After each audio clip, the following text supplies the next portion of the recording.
ఈ బిజినెస్ ఏదైనా మీ ఊర్లో ప్రమోషన్ చేయాలంటే అది సుమన్ టీవీతోనే సాధ్యం. ఇప్పుడే సంప్రదించండి. ఈ రోజు అందరూ కూడా కథం తొక్కారు, కదిలారు. ఈ తమ్ముడి కోసం అడుగులు వేస్తూ మీ అందరూ కూడా నాతో పాటు నామినేషన్ కార్యక్రమానికి వచ్చినందుకు మనస్ఫూర్తిగా ప్రతి ఒక్కరు.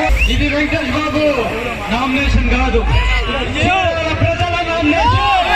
2024 జగన్మోహన్ రెడ్డి గారు మళ్ళీ ముఖ్యమంత్రి కాబోతున్నారు. వారిని కూడా